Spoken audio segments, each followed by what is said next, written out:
Jai Hind children, how are you all? Hope you all are doing good and taking care of yourself. So children, we are back again with the lesson, the poem on the grasshopper and cricket. Children, yesterday we have completed the first stanza of the poem. We have studied the octave of the sonnet, right? And today we are going to begin with the sestet of the sonnet, that is the last 6 lines of the poem. Okay?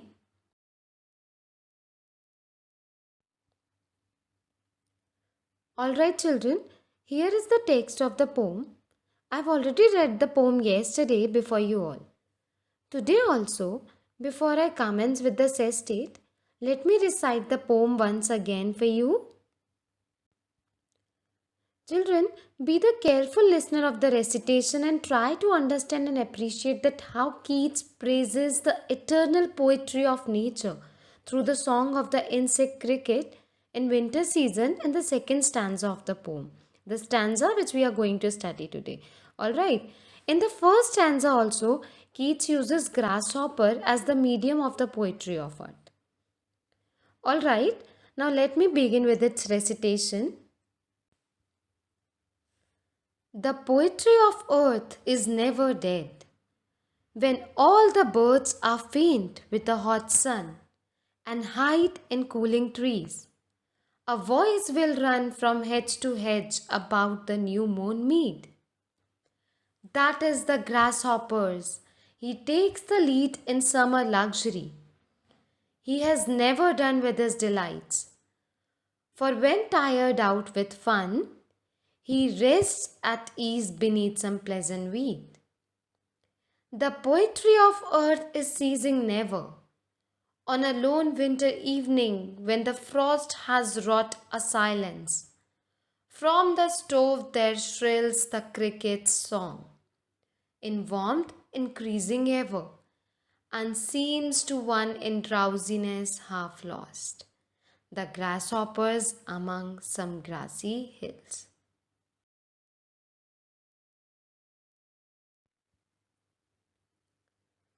Children, do you remember what you have studied yesterday in the first stanza? Let us take a quick recap of that. Children, in the first stanza, Keats describes the sounds of nature in summertime. He describes the poetry of the earth through the singing of the birds, which is then continued by the grasshopper, right? He says, these sounds, which he calls the poetry of the earth, are never dead. And just now I've told you that how he has supported this idea of his through the grasshopper who takes over and continues the poetry of the earth when the birds get tired.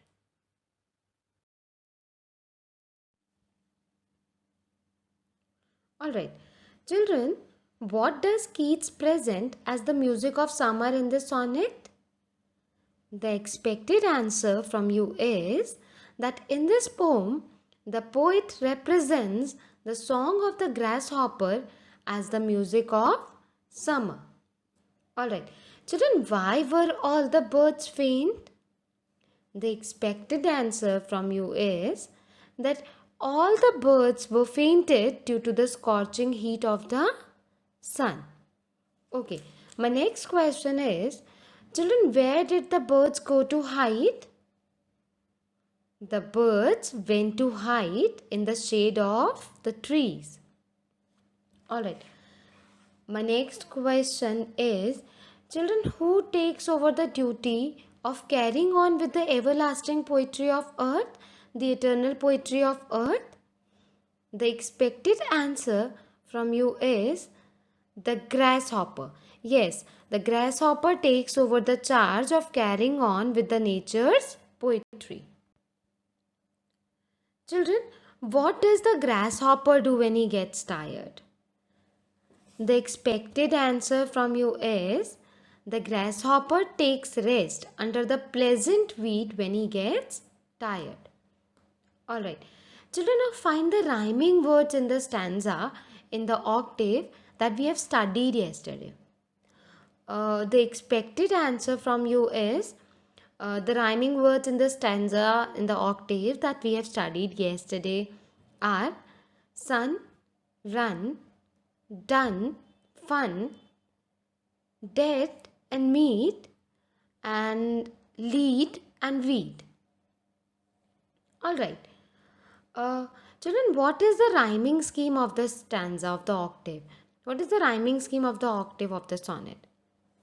The octave tends to have a rhyme scheme of A, B, B, A, B, B, A. Now you should remember this. You shouldn't forget this, okay?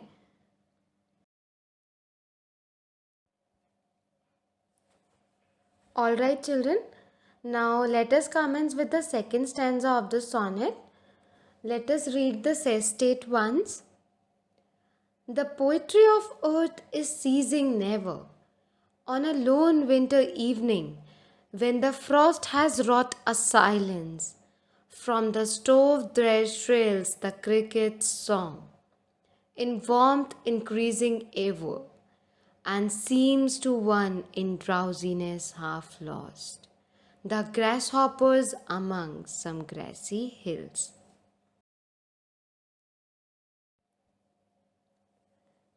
Children, before I explain you these 6 lines, this says state, please make a note of meanings of your difficult words. Okay, see the first word. The first word is cease. Children, cease means come or bring to an end. Okay, now see the next word. The next word is lone, which means having no companions, solitary or single.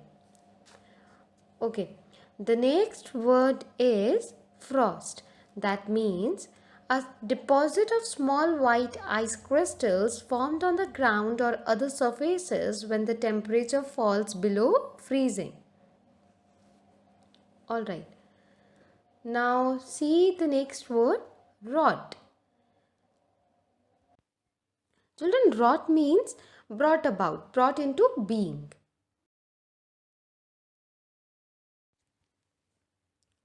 See the next word, children. That's stove, which means an apparatus for cooking or heating that operates by burning fuel or using electricity. Alright, the next word is shrill. Shrill means a high pitched voice or sound. See the last word, that's drowsiness. Drowsiness means sleepiness, a feeling of being sleepy and lethargic, right?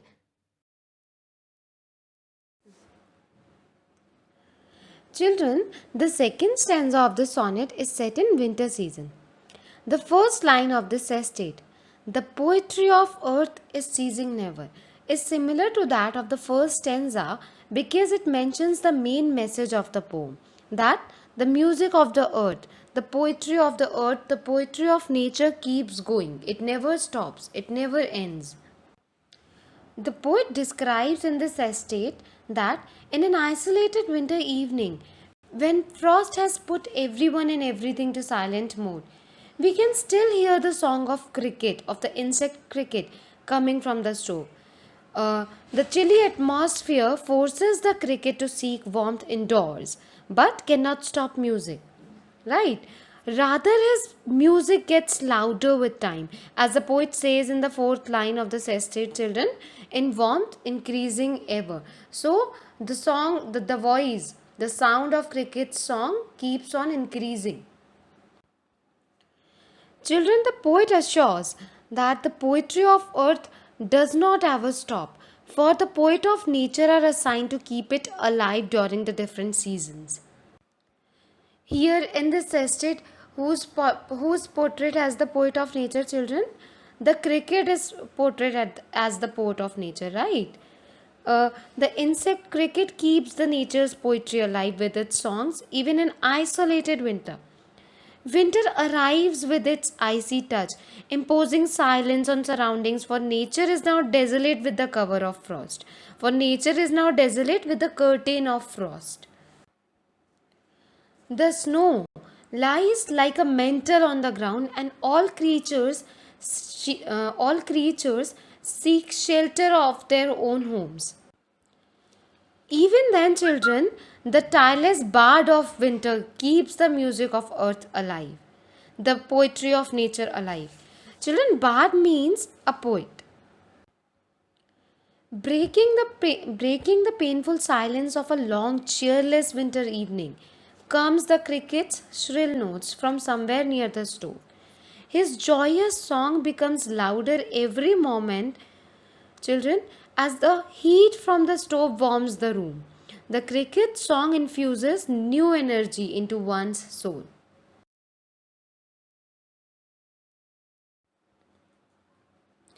Children, now in the last two lines of the poem, the poet describes the image of a man half asleep beside the stove, hurled by the warmth of the fire and the monotonous drone of the cricket.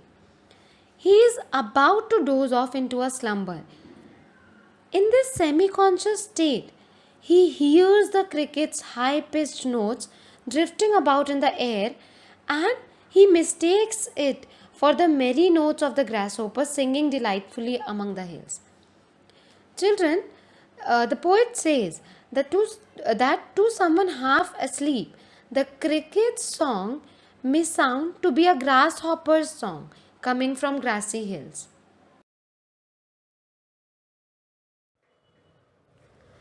Alright, children, now let us do the analysis of the poem. So, firstly, we'll talk about diction as usual, right? Children, I have told you in my previous two classes that diction means the use or choice of words by the poet, right? So, here in the sestet, the poet has made use of simple diction which is easy to understand. Okay, now let us talk about the rhyming scheme of the poem. Children, we already had a discussion over the rhyming scheme of the octave. Now, see the rhyming scheme of the sestet. Children, the rhyme scheme of the sestet is C D E C D E. As the last word of the first three lines of the sestet are never, frost, and shrill, which are similar to the last word of the last three lines of the sestet, that is ever, lost, and hills, which makes the rhyme scheme as CDE CDE. So remember, children, the rhyme scheme of the sestet is CDE CDE. Alright. Okay, now let us talk about the theme of On the Grasshopper and Cricket. Children, nature is the major theme of the poem. Nature is the major theme of this sonnet. The eternal poetry of nature is the theme of this poem. Keats describes that nature's song is continued through all seasons using its medium like grasshopper and cricket, right? The nature is always a spontaneous source of optimism and happiness. Nature never imparts pessimism and is never sad. Children, nature is always singing through the mediums like grasshopper and in summer and cricket in winter, right? I've already explained this thing to you in the poem. The poet, like the theme of the poem says that change in situation on weather does not bring hindrances in the ever continuous mirth of nature, in the ever continuous happiness of nature, in the ever continuous cycle of nature, right?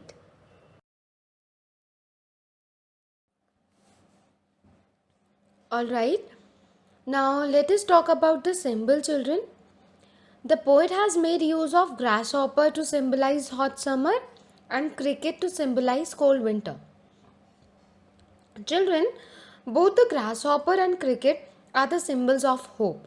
They continue in their daily rituals even when other creatures cannot, right? They provide everyone with the hope that no matter how hard the situation is, there is always a way to overcome them. The grasshopper takes rest in some pleasant weed to freshen itself so that it can provide the poetry of earth for the entire natural world to listen. Right? And the cricket finds its voice even in the midst of frost when the whole of creation finds itself silenced. Thus, they are the symbol of hope. Children, now see this line, the cricket's song in warmth increasing. Children, the poet has made use of a metaphor in this line. This is the fourth line of the sestet, and the figure of speech metaphor is used in this line. Okay. Now, children, what is metaphor? It is a figure of speech that makes an implicit or hidden comparison between two things that are unrelated. It makes comparison between two things that are not related, okay, but which share some common characteristics. Okay, so this line is a metaphor in a way, as it says that the cricket song will remind you of summer and its warmth during the winter when it is cool.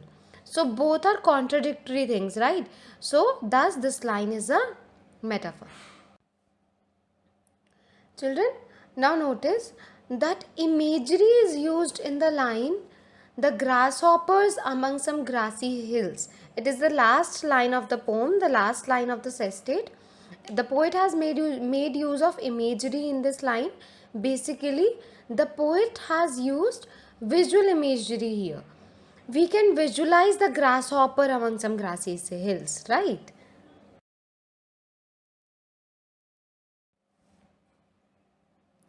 That's all for the day, children.